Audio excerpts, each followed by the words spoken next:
Karl Marx, what a guy. Okay, so I'm here today on the outskirts of Budapest. As you can see, I took a bus up through the mountains, beautiful forest, to Memento Park. It is basically a graveyard for old statues. So all of the old Soviet statues in Budapest were brought here after the fall of communism. That all kind of came down in 1991. You see behind me here, we've got Stalin's boots, statue of Lenin right here, and we're gonna check it out.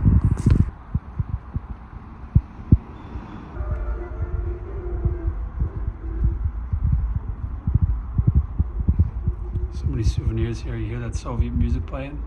Really cool. What's your favorite album? Oh, mine's The Best of Communism. Selection of revolutionary songs. Got here an old Trabant, old Soviet car. So here you go, POV. You're cruising through the former Soviet Union in a Trabant. Check out that. That's old. 815,000 kilometers on it. Jesus. I must have drove it here from Vladivostok. So it says here that these cars were made in the 1950s until 1990 in East Germany. And in order to get the car, this was the socialist car, you had to pay half the price in advance and then wait 6 to 8 years to finally own it. So that doesn't really say whether it was a car dealer or you just gave your money to the government and they gave you your car and then eventually you owned it. Kind of crazy. We are coming up on the main area in Memento Park. So this one right here behind me, it's the Soviet Liberation Monument.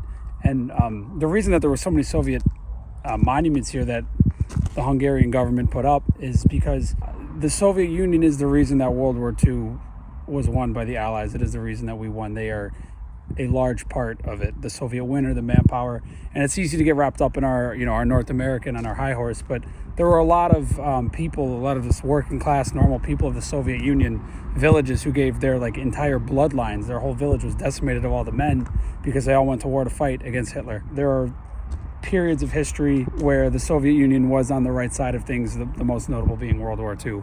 And that's why some of these monuments still do have some meaning that we can say, okay, there's a reason that was up for a little bit.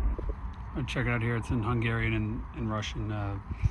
Vechnya Slava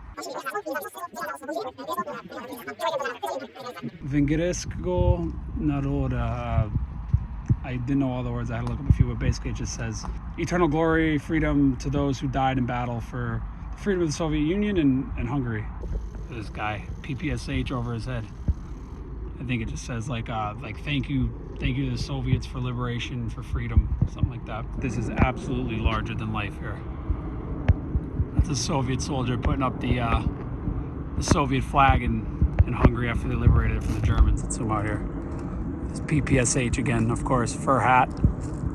This classic looking Ruski soldier right there. A bit about the history of what liberation meant was the Soviet army did liberate Hungary during the Second World War, but then they kind of set up their own puppet government and turned Hungary into a communist country, and that lasted until the fall of the Soviet Union.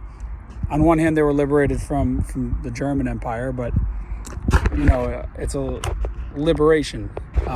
They were kind of out of the frying pan and into the fire, or maybe just back into the frying pan again. But yeah, that's why all these monuments were up throughout Budapest and Hungary, and that's why they're here. Hungarian-Soviet Friendship Memorial. Not even halfway through, and this is already the 5th Lenin statue I've seen.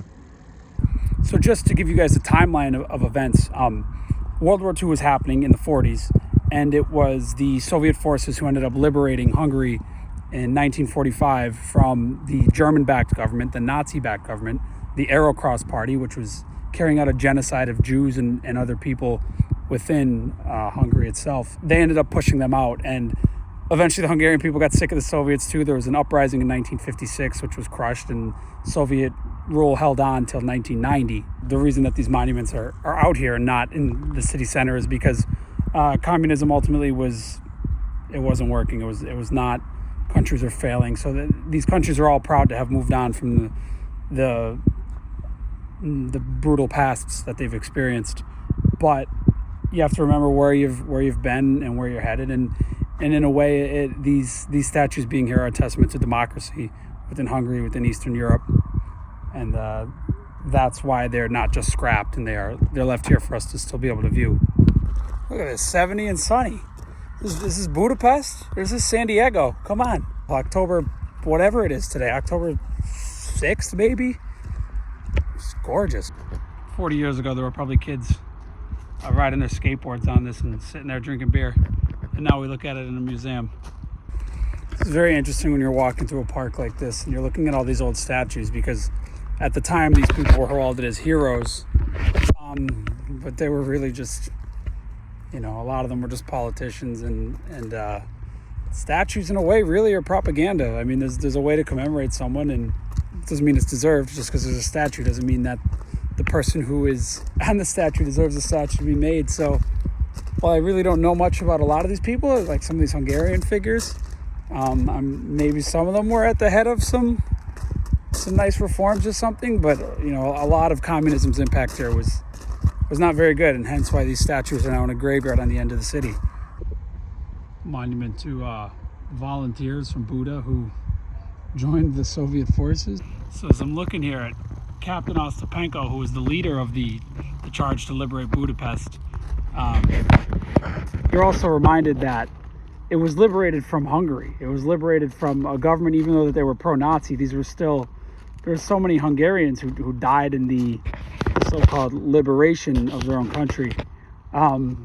It's I don't even want to say bittersweet. It's just kind of sad. War is just awful. And these people died for their country,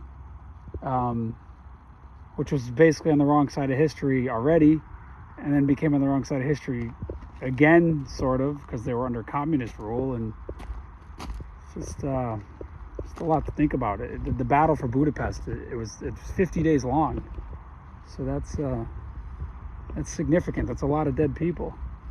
Probably the most impressive thing itself is, how did they get these statues out here? Look at that thing.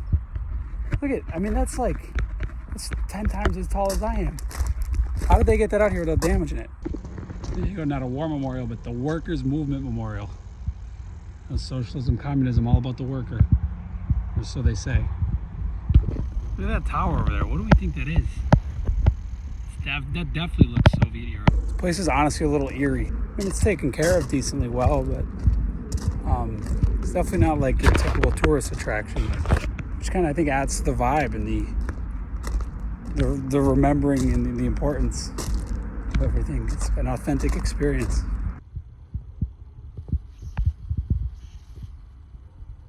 Stepped into the photo exhibition. There's yet another replica of Stalin's boots.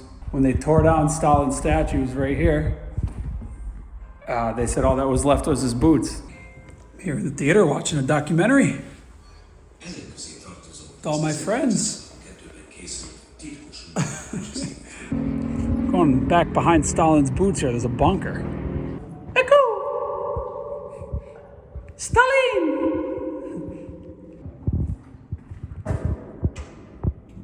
Oh shit. Maybe I'm not allowed in here. Look at these statues just hanging out. I can literally pick it up and walk out with it. There's like no security or anything. I'm starting to think that sign that was in Hungarian that I couldn't read might have meant, whoa, look at it. It's like Stalin staring at me like a ghost. That's fucking freaky. So here's how chill Hungary is. You just walk in off the street. You don't even need a ticket to get in here. This is literally, I'm yards from just a sidewalk. And you could just walk down in here. There's nothing here. There's nobody here. There's even a sign that says keep out. And there's just old communist statues, like literally like national monuments, relics. I mean, it's unbelievable. Like there's just a bust of Stalin just sitting there. You could literally just walk in here and take it. I could probably, if I had one other person, I could probably lift this up. And maybe two people, but still, it's insanity. It's complete insanity. Like, look at this. All right, well, everybody, thanks for watching as always. Hopefully you learned a thing or two. Comrade Andre, signing off. See you later.